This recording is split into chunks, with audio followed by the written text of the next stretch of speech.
মালহামা কখন হবে? উত্তর, যখন মদিনার গুরুত্ব কমে যাবে এবং জেরুজালেমের গুরুত্ব বেড়ে যাবে, তখন হবে মালহামা।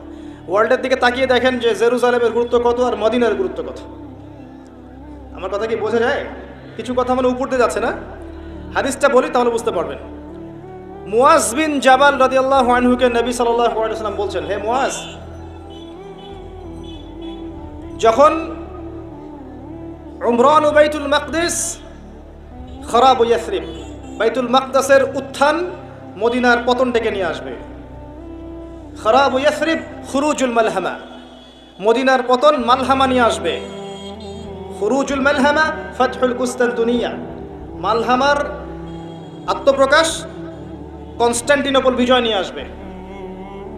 আর ফাতহুল কুস্তানতুনিয়া খুরুজুদ দাজ্জাল, আর কনস্টান্টিনোপল জয়ের পরে আসবে দাজ্জালের আগমন। এরপর ঈসা ইবনে মারইয়াম